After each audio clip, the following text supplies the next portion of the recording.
All right, everybody. It is Steve, the Rogue Scholar, and it has been a few minutes since I've gone live. I took the privilege of taking the day off, quite frankly. Actually, more like the week off last week because I needed it, honestly. I needed a major break, and I went ahead and took one. But a lot of things happened in the time that I was gone. And for those of you who pay attention, this James Webb Telescope has had everyone fascinated by the images that are coming back from our universe, looking back in time billions of years. And, interestingly enough, this is not what this talk is about, although it could easily fit right in. Um, the, uh, the actual telescope has been, you know, irrevocably or irreversibly damaged by some meteorites hitting it. And I'm going to share this with you real quick. This is not what this discussion is about, but I want to read it to you. And it starts out, there's a picture of the actual telescope, and it says scientists are reporting that damage sustained to James Webb Space Telescope during the micrometeorite strike late in May 2022 may be worse than first thought. A new paper published in the wake of Webb's incredible first images last week, a group of scientists outlined the performance of the space telescope during its commissioning phase. They reported problems that cannot be corrected, as well as small effect on telescope throughput, which is not yet measurable. They said, writing about the projected lifetime of the Webb telescope, the report said at present, the largest source of uncertainty is long-term effects of micrometeoroid impacts that slowly degrade the primary mirror. As I previously reported, Webb's primary 6.5-meter mirror comprises 18 beryllium gold segments. One of them, called C3, was struck by a small dust particles between May 23rd and 25th. Since launch, Webb has been struck by 5 other smaller micrometeoroids. One minor strike per month is roughly what engineers predicted pre-launch. After initial assessments, the teams found the telescope is still performing at a level that exceeds all mission requirements, said Thomas Zurbuchen, Associate Administrator of NASA's Science Mission Directorate, in a tweet after the C3 strike. However, the new report suggests that the damage to the C3 segment could be more serious than first thought. Of the 6 micrometeoroid strikes thus far detected, through the wavefront sensing, 5 had negligible effects, reads the report. Wavefront sensing refers to the aberrations found in Webb's optics. By contrast, the micrometeoroid, which hit segment C3 in the period of 22nd through 24th of May 22 UT, caused significant uncorrectable change in the overall figure of that segment. There's so much more in here that we can talk about. But what I want to do, and the reason why I brought that up, is because ultimately what we've got here, and it's very challenging. What we've got here is possibly the most important development in interstellar understanding of the world around us, the beginnings of time, understanding, is there another Earth? Can we find another Earth if we needed to find another Earth, since we've bastardized the Earth that we're on currently, etc.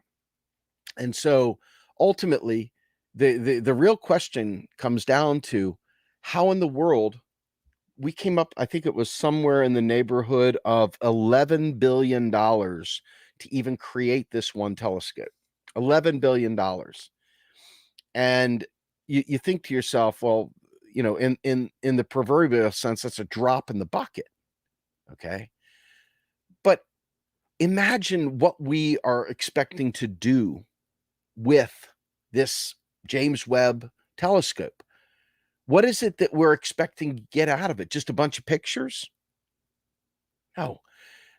This is really intended to, further space exploration, further our understanding, and help hopefully solve some problems that we have on Earth, through an understanding of the larger universe. But as you can see from the images, we're a dust speck. We're a grain of sand on the beach. We're a grain of sand on the beach, really. Okay.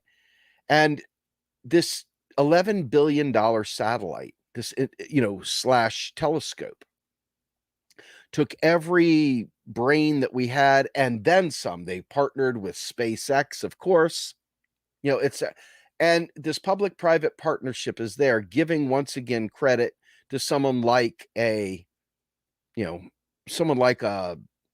Musk, who quite frankly doesn't really deserve any credit. The United States government could have hired SpaceX, not made it a public-private partnership. They could have just simply gone out and hired them as a contractor, put it out for bid, and then hired them.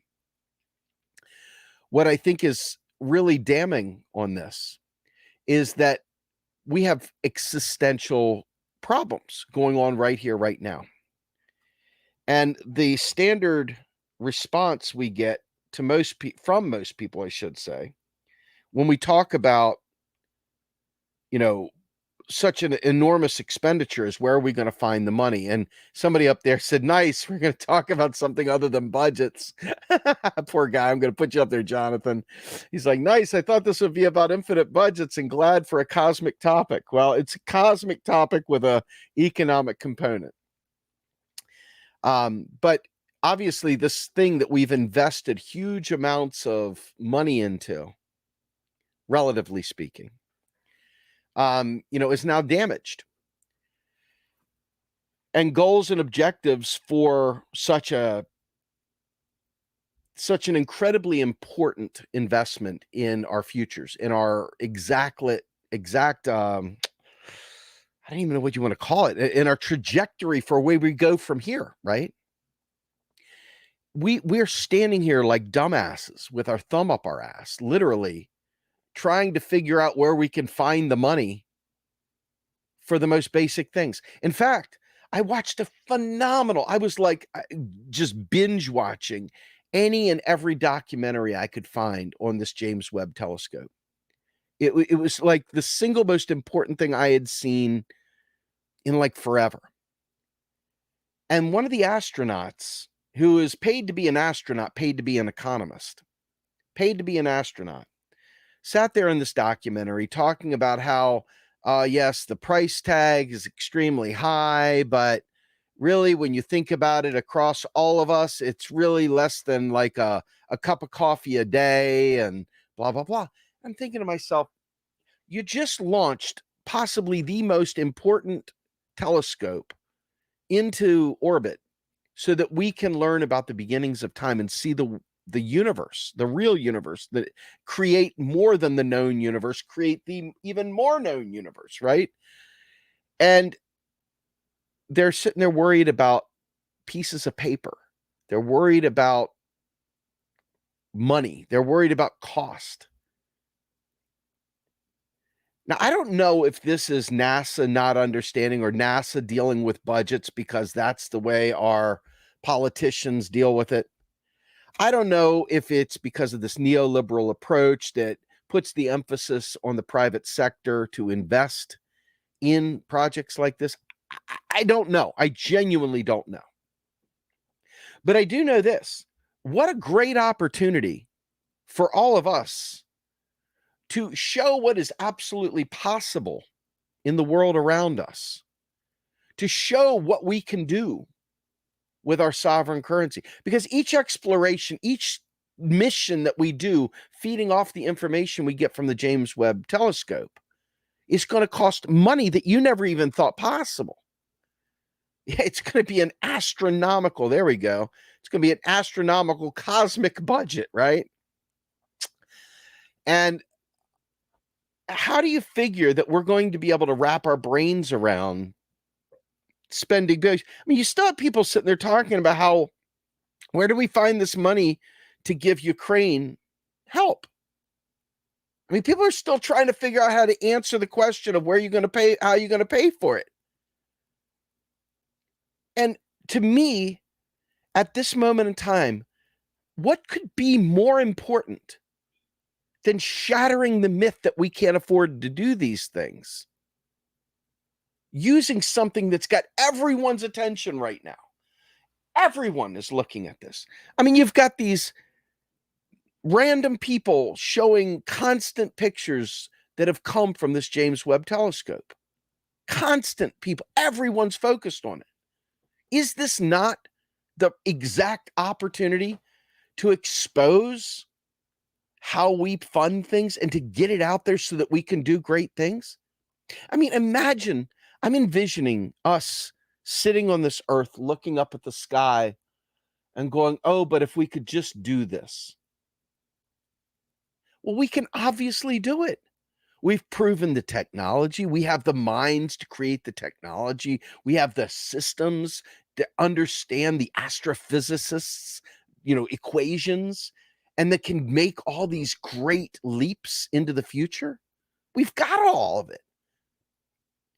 But we're still being hamstrung by this concept of money and how we even get there. It's ridiculous, is it not? I mean, this to me seems like the fundamental foundational push that we need to be able to expose it and to be able to reactivate regular people, normies. I hate to say it like that, but people that don't understand federal finance and that don't want to fucking understand federal finance. Okay. They don't want to understand these things. So as far as this goes, I want to recommend to us all to take a step back and think about what the implications are of this enormous finding, of this enormous, like if that telescope never did another thing, it literally gave us enough information to last probably the rest of my lifetime dissecting and going through and figuring out. But if we can do that, how is it we can't come up with the basic $1 trillion for healthcare, or however much it is? How is it that we can't come up with pieces of paper freely keystroked by our Congress to solve climate crisis? How is it that we can't do these things? We have of course, that we can. But when you and I and the rest of our friends and everyone else don't know this stuff, exactly, I'm going to pull this up. When we don't know this stuff, moments like Sri Lanka, which Fadl Kaboub wrote a great piece that was published by Stephanie Kelton's The Lens Substack, exposes in spades Sri Lanka is not an MMT thing. And all the bashing and the fraudulent claims by these worthless piles of shit that are literally fighting us tooth and nail against everything that matters to us. Everything that matters to us is completely not possible. It's not possible because we lack the political will to do so, and we lack the understanding at an activist level to sharpen our pitchforks and go. Stephanie Kelton put an article out also in her Lens that talked about, hey, Joe Biden, the pitchforks aren't coming. And I'd like to proffer up a statement. There are a lot of people out there that have literally attacked activists that are trying to fight for these big, bold plans, these big initiatives, and are outraged that they're acting like we don't have the money for it, while simultaneously filing and grinding our pitchforks down to a nub. You see, we have already watched electoral politics fail us because people, and I'm going to put this up to the elitists out there that want to rub elbows and communities of power. And because of the way that a lot of these, power-seeking people, these people that have political aspirations, tone police and push anyone away that's not directly in lockstep supporting their power structure, okay? These gatekeepers. They are literally grinding down the pitchforks of activists who are willing to fight, all in the name of tone. Then they come out with these words like, well, we got to frame it differently, or we got to whatever differently. I don't see any path forward under the I'll vote and then I'll go to brunch method. I don't see any path forward with the I'll vote and go to brunch method at all. And just teaching people about economics assumes something fatally flawed. And the fatal flaw is that these people are just ignorant, and if they just learned, everything would be okay. This is the fatal flaw in many of my fellow MMT friends' understanding. They believe that it's just a simple misunderstanding. That people simply don't understand that money's a creature of government and that we can create as much of it as we want, using this thing, the printing press, the keyboard, right? They don't realize that's how it works today. And even the MMTers that do understand that, they feel like we just got to play patty cake with the Democratic Party. And if we play patty cake with the Democratic Party, everything will just miraculously be fine. As long as we follow them in their very narrow rank and file, very, very narrow pathway through, directly behind them, saying exactly what they say and nothing different. And so guys like myself who are adamant, fighting, who's trying to be that bridge between the people that have just nihilistically checked out of the system and people that recognize that electoralism hasn't served them well, okay? And that team party politics don't get these kinds of subjects addressed. The people I'm talking to literally want to burn the fucking structure down. They want to burn the system down, but they don't understand the system. So the idea of them burning it down is a bit laughable at times. Okay. So the idea here to me is that when you ask, well, what are we going to do? Well, I'm saying, look at this fucking telescope. Look at the world. We are nothing. We're infinitesimal. These pieces of paper are nothing. Nothing. We've got to survive. The paper is nothing. You can pay people whatever we need to pay to make society better. But it's fundamentally understanding that the reason they're not doing these things is not because they're just ignorant and they don't simply know. They do know. They do know.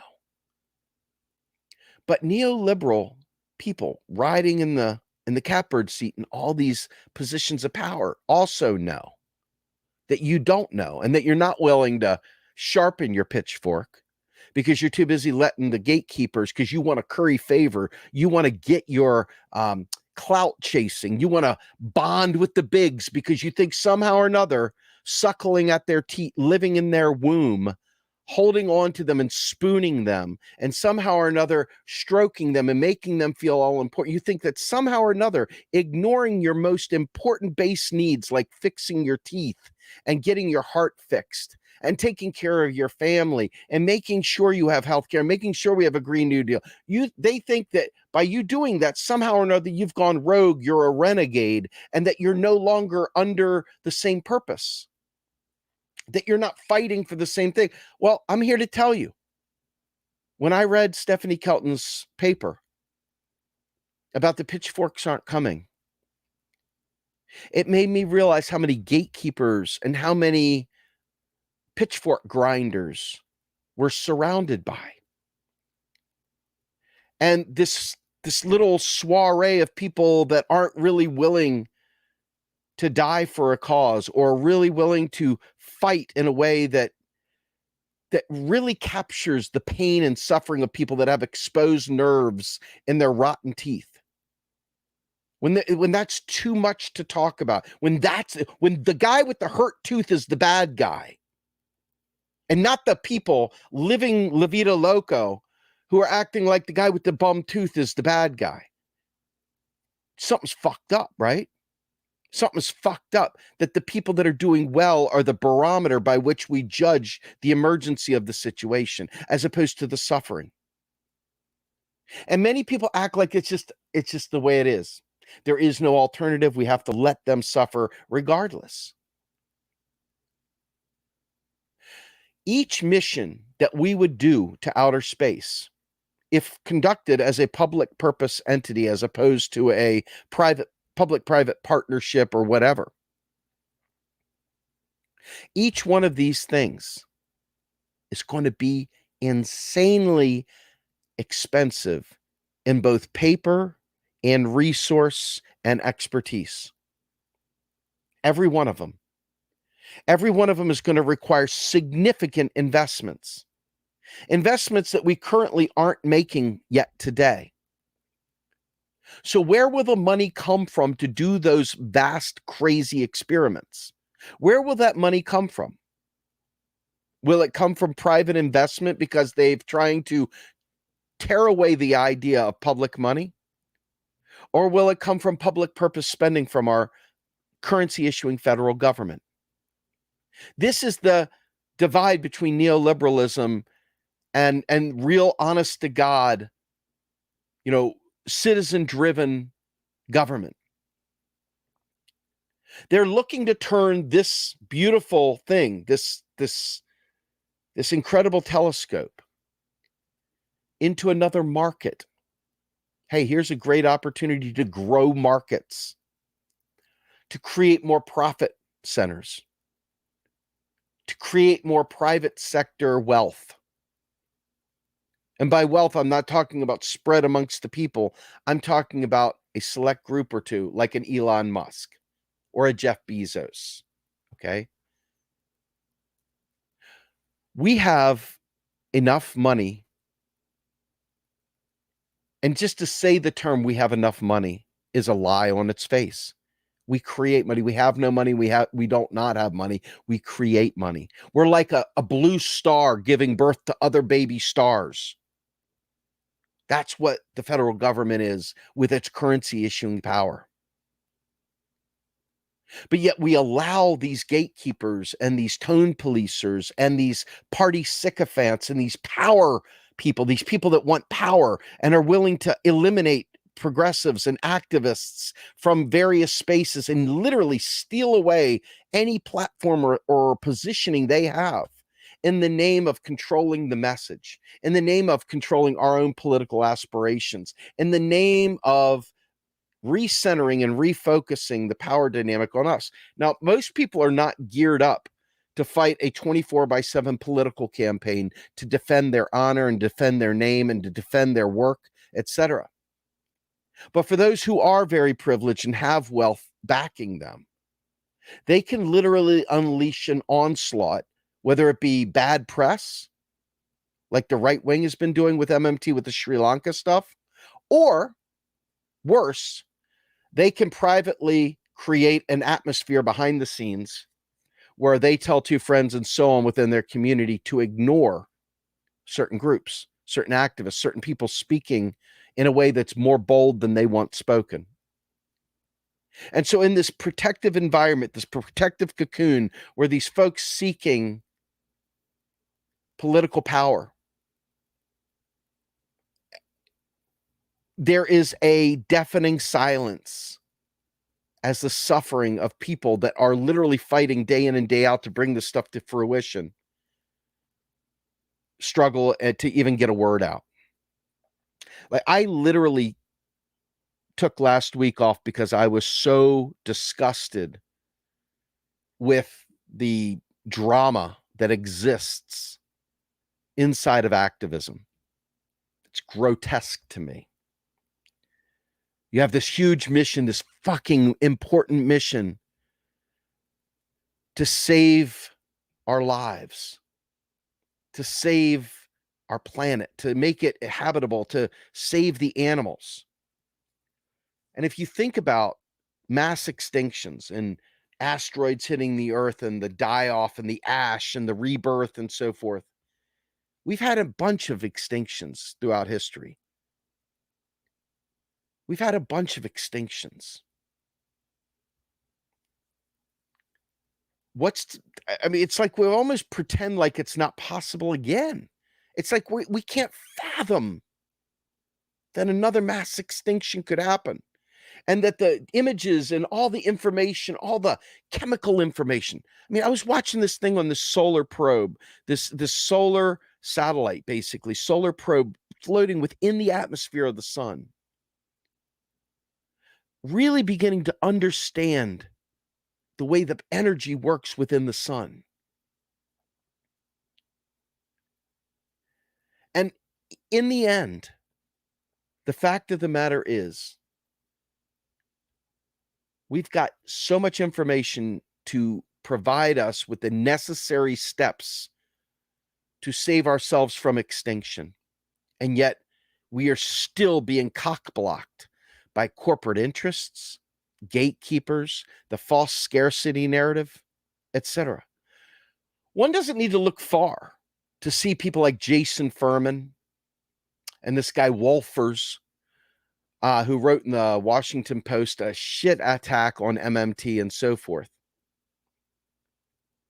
that have literally gotten every establishment hack, jackasses like David Andolfato, people that were at the Fed that are like mocking. These are world-renowned economists that have worked in the Fed, that are teaching in universities, literally spending their day attacking activists.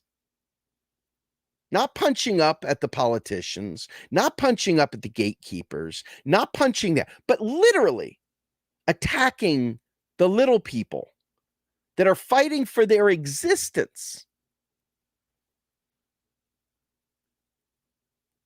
But see, there is a power elite. They go on yachts. They live La Vida Loco. They're insulated from any of the real pressures that we as the other people have to deal with. Just like many of the union bosses, just like so many that are supposed to be our protectors in Congress, just like so many who run for office and say one thing, get in office, and the next thing you know, they're calling someone Mama Bear. Why is it that we can't find politicians or real frontline leaders that are willing to be either a one-term rep and make a big splash and expose things? Why is it? I mean, are they threatened? Do they walk in the door threatened that they're going to kill their families? Do they get some dirt on them to hold over them, and they take them in some dark room, show them the dirt, and say, if you ever cross us, this is what's going to be done? Well, what I mean, what else could it be? I can't imagine why these bougie people, even friendly people, people that you care about and love, and maybe you think they have great ideas, but these people that literally try to cut your legs out from under you, excommunicate you, shrink your voice, literally duplicate your work, and shred you behind the scenes. I mean, I think to myself, we have this major calamity facing us, this existential crisis facing us. We've got the technology to go and see billions of light years away. And yet we can't simply get a single payer system in the United States to provide us healthcare. This is not, by the way, this is not one of those stupid memes out there. How come we can come up with $40 billion for Ukraine, but we can't come up with money for people to eat? Well, I guess it's a reasonable question, but it shouldn't be a question at this point. We already know. We could do it. They won't do it. The question is why? What is the motivation? And so once you get into motivation, you start beginning to understand that your childlike belief that the Democrats are really fighting for you, instead of believing in us and saying, instead of saying, this is what I need, I don't care who you are, I don't care what party you are, this is what I need. This is what we collectively need. Instead of staying on that path, we bend a knee and we go back to spooning our betters, trying to suckle and curry favor because we think somehow or another it's going to have a big impact on our life by having them retweet our shit, by having them like our comment.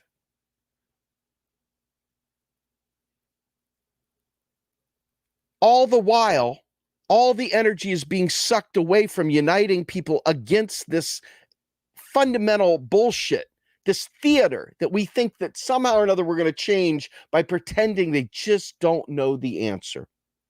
They just don't know. But if we just educated those people that run the Fed, if we just educated the people that run the Treasury, if we just educated,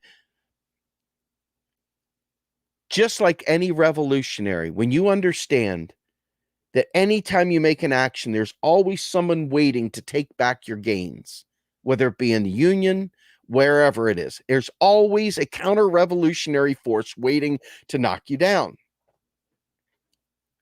So the question is, why? What is the point?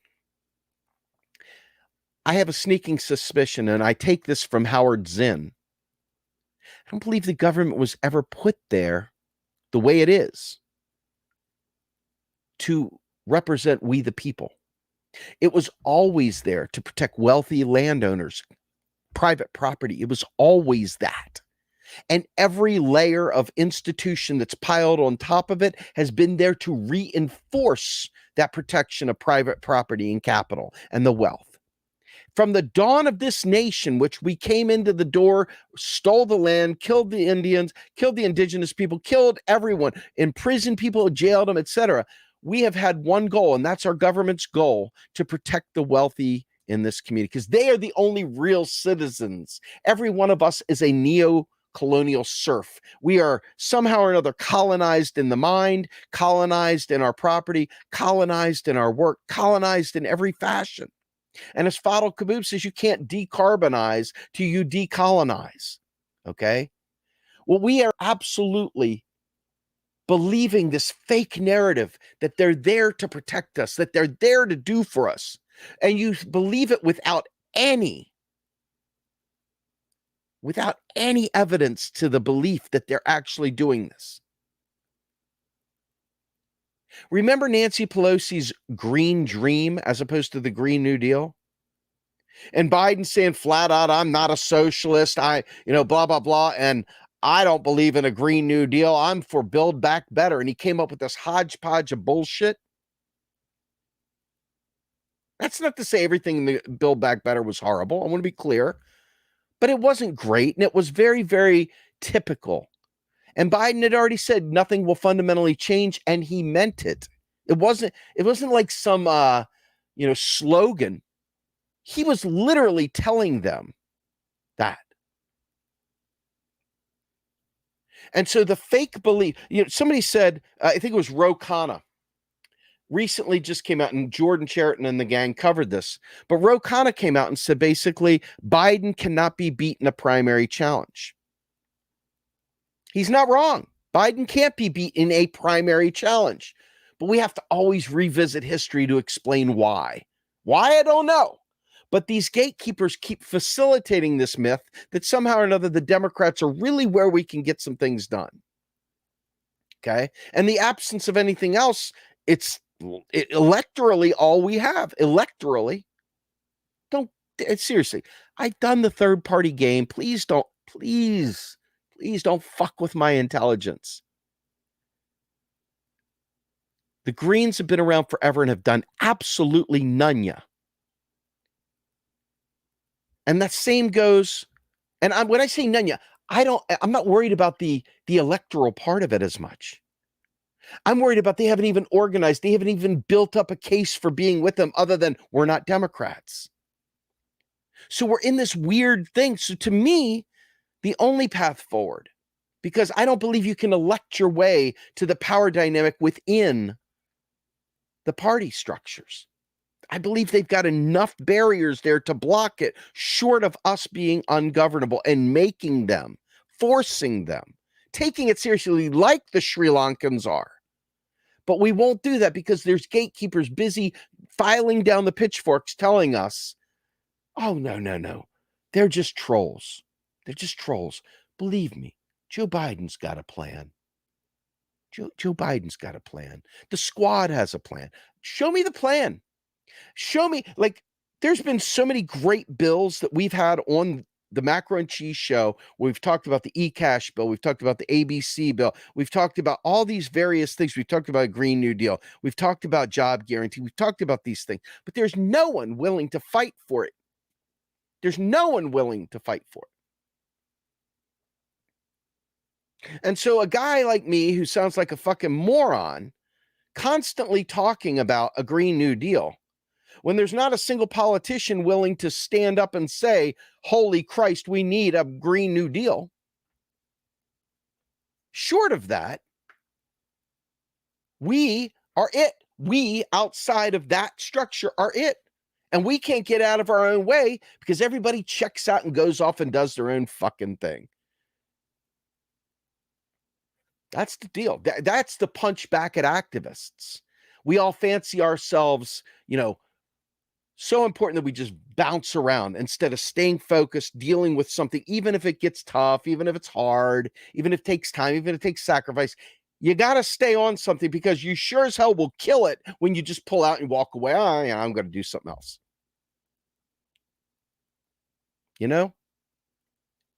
And so in order to quote unquote force government to do something, you've got to have a movement backing you. You must have a movement. Harvey K talked about this at length. And ironically, Alan Minsky of the Progressive Democrats of America spoke about it at length. Give them credit. They're really looking at this thing differently. But I got to tell you, without a credible threat to the power structure as it is, nothing will fundamentally change. And thinking you can just show up at your local Democratic hall and just take it over is ridiculous. They know that that's what we want to do. They know that the powers that be, the people that are in the structure, in the hierarchy, know that's what we want to do.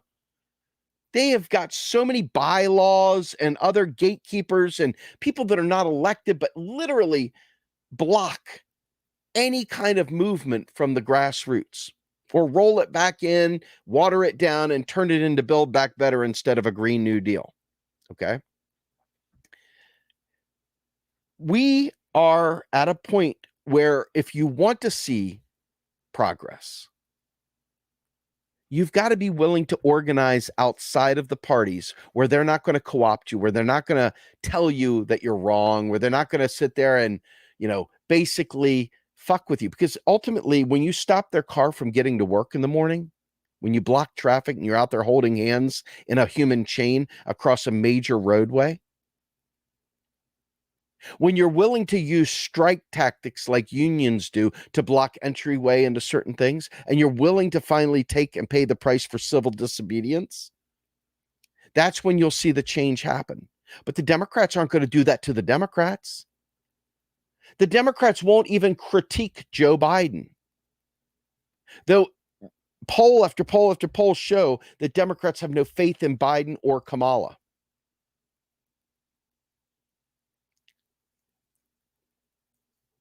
I mean, you have a major thing. A major thing coming right here, right now with this telescope. And with climate change happening, I mean, for those of you all out there watched, there was this scene where this guy was filming and he heard some loud noise. And he was right there at like a little ridge because he heard the ice cracking and the glacier. And he sat there, and all of a sudden, you see the water burst forth over the edge of the mountainside. That's warming. That is, boy, oh boy, you talk about sea rise and you talk about ice melt, you talk about glaciers slipping into the ocean, knocking off the ice shelves that keep the glaciers up on land, and then watching them slip in, the displacement of that water, destroying coastal communities, the algae blooms that come from the ice melting, and then on top of it, all the destruction from the tsunamis.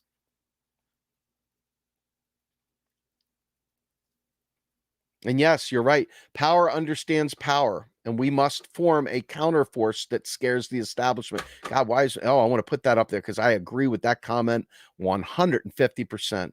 That is exactly what I'm talking about. I'm not waiting in line for some Democratic candidate or some Democratic gatekeeper to tell me it's okay to fight for Medicare for all. I'm not waiting for Joe Biden to realize that the Green New Deal was better than Build Back Better. I'm not waiting for somebody to tell me that they're going to fight Joe Manchin or Kristen Sinema or whoever. I want us collectively working. Now, I have no standing. I'm just a dude with a mic and a camera and a website, etc.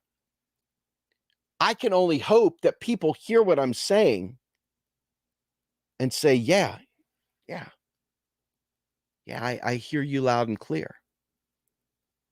And not in some wild esoteric language like surplus value and, theory of blah, blah, blah. Labor theory of value. Fuck. Most people are like, what? Boom, gone. And I'm a socialist. But you can't speak that way and build that momentum. We have got to find a way to get people to realize whether or not you are a socialist, a progressive, a communist, an anarchist, or whatever, that we're facing an existential crisis right here, right now.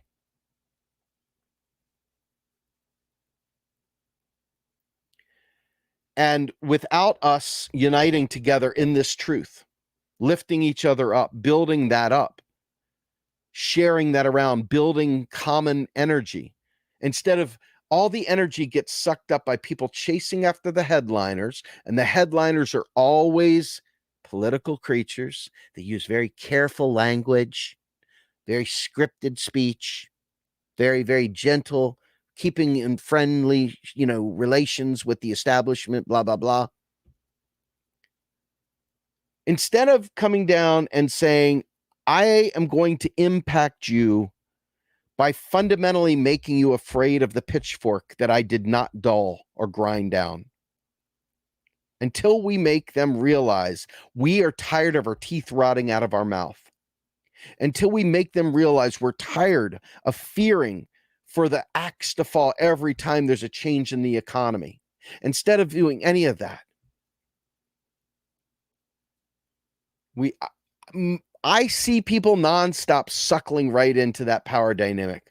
Like they need a hero.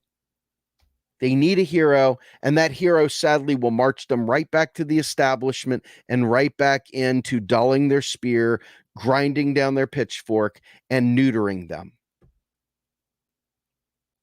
Taking away their passion, instead turning it into it's like if I only had a teacup and I could put my pinky out.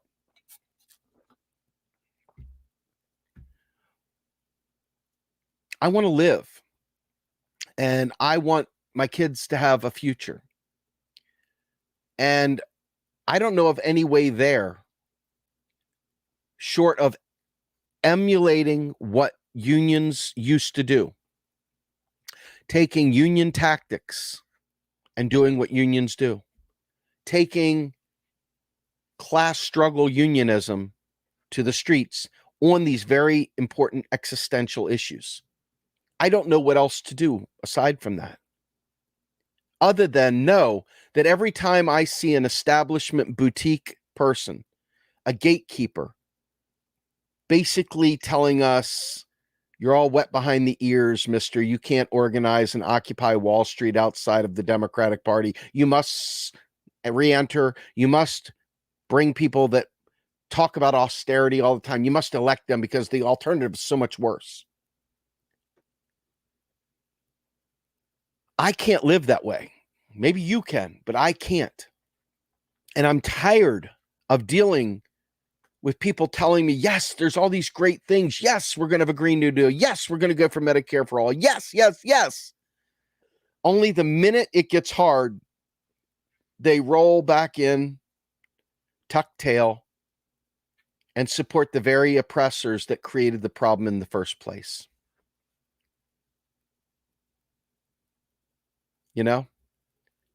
There's always so, it's funny. Lisa P 925 says, calm down, stay civil. That's the message that's oftentimes given to us. And listening to David Graeber and Wengrow's book, The Dawn of Everything, you realize that civility was always intended. Politeness comes from polity, which comes from basically this whole idea of tone policing people from fighting for what they need, for fighting for their own needs. And it's been there since those words came into being. And so the politeness community, the entire tone police community is busy grinding down your pitchfork based on a lie that every single one of these people is simply just a misguided person. Now, mind you, let me tell you, listening to not only Warren Mosler talk about his interactions over the years with politicians, but listening also to even Stephanie Kelton talking about these various people, listening to Fadl and others, they have explained it in spades to everyone from Rashida Tlaib to AOC to Ilhan Omar to, obviously John Yarmouth, who gets it. Ro Khanna has heard it. Many have heard it. But the answer always comes back to, I can't say that. Well, why can't you say that? Why can't you tell the truth? Why? Because they're protecting their place in the pecking order. They would rather support a lie and maintain their power than expose the lie. Maybe they are a one-term person, but they open the door for a floodgate of other truth tellers. We are filled with people that are after their own power, that are so egotistical and so maniacally addicted to their own whatever, that rather than empower the people to fight back, they would rather make up stories that, I can't say that in public. You are so right. It is a corporate duopoly, and all the rest is theater. You're God blessed right. You're so right. You're so right, Alan. So right. And so as I'm watching this, I'm saying to myself, you need a politician. I don't know, y'all remember AOC said she was willing to be a one-term politician? I do. That's what we need people willing to do. We need them willing to do that. We need them willing to be a one-term politician if they're able to break through the political theater and get into office. We need somebody willing to take the fall. To go into this knowing that their job is not to be there for 30 years legislating, but to literally crack open the floodgates so that the people stop being stifled by this fake austerity narrative. And I get these trolls on Twitter. What are you suggesting, Steve? I've only said it 1,000 times, and because I took the time to do it in live stream, no, I'm not going to repeat it word for word in writing for you in a Twitter thread with 240 characters or less. You want to find out? Fucking listen to my goddamn podcast. If you don't like my podcast, don't ask me questions. You know what I'm saying? Don't ask me fucking questions if you're not going to listen to the stuff, because I'm not going to keep repeating it over and over again. As it is, I repeat stuff over and over again because I can't get people that are activists like you that are watching. Many of you all, thank God, get this and you understand. You're out there daily fighting the grind. But we're at a point now where the idea of educating politicians is less the issue and more educating our media, educating other activists, educating other groups, educating influencers that aren't a part of the power elite, but that have large followings, to mesh this and intermesh this. Instead, teach down to make sure that everyone out here knows so that we can fight back. But the problem is that even down here, we are filled with a different form of sicko gatekeeper. Like I see Grima Wormtongue. Oh, surely you're the best, your majesty. Surely they're disrespecting you. Surely all this stuff. Imagine if we didn't allow them to do that kind of shit to us. And imagine if we treated that kind of gaslighting as violence. Imagine if we treated that as violence, because they're standing between us and our salvation. They're standing between us and survival. They're standing between us and actually getting our teeth fixed. They're standing between us and unifying to fight back. Instead, they're busy currying, rolling you back into the fold, rolling you back into the fold, rolling you back into the fold, so where your voice is non-existent.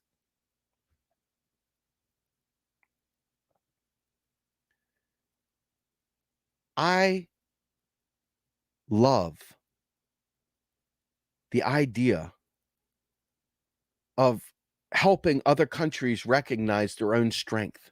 I love the idea of recognizing other people around the world and their struggle against the oppressive US regime that has imposed dollar hegemony and all the SWIFT system that they've used to keep them at in line.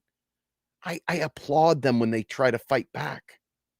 Just like I applaud us when we fight back against the oppression that we have from these gatekeepers, these politeness people, these people that are glad handing and tone policing and everything else, who are literally stopping us from sharpening our pitchforks. They're there to pour water on our fire.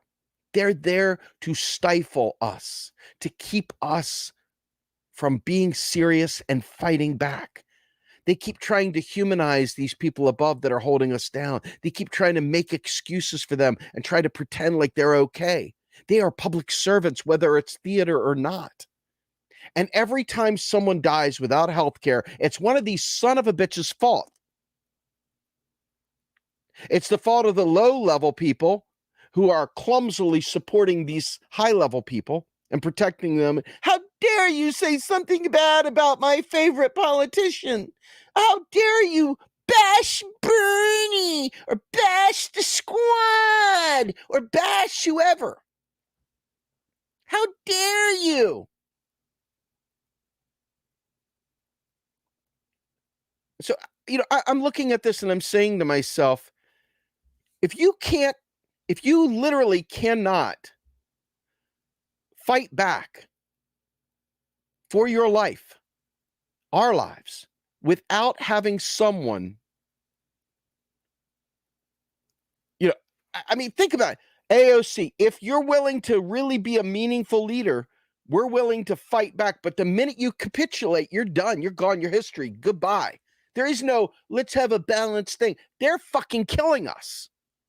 This isn't about balance. Balance is gone. We're trying to survive.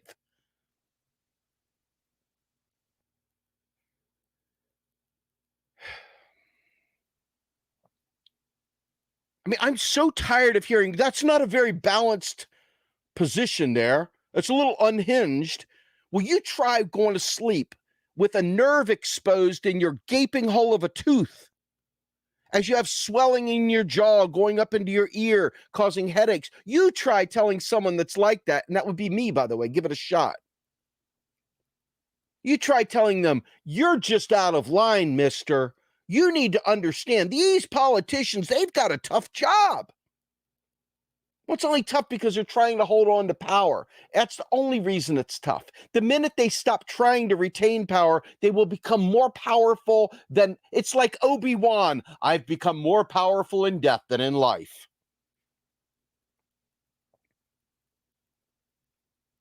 Think about the message from Obi-Wan Kenobi on that one.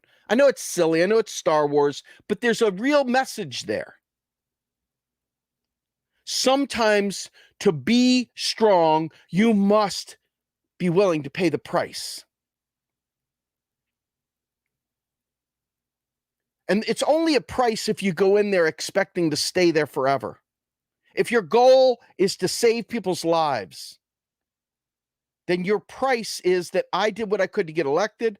I did everything I could in those 4 years to help people out by exposing the lies, and then I go back to private sector living. Fine. Whatever it takes, by any means necessary. But you're right, we cannot. There you go, right there. Bam. We can't vote our way out of this. We have to get past the culture war BS and unite against the economic warfare. In this case, the economic warfare is bringing another battle, and that's the environment. And now we've got the space battle. So I'm going to end this on this note because I've got to get back to work. You've got more opportunity now than ever to show how important it is to understand that we can spend anything we need to solve any problem we need through the use of this telescope. And I'm going to go ahead and share my screen one more time. And I want you to think about this. When you go through here and you realize this.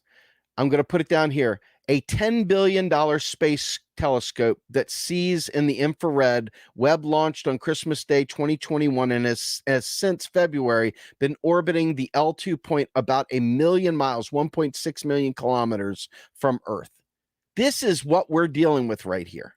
That massive of an expenditure and that massive of a technological resource. It is that far away.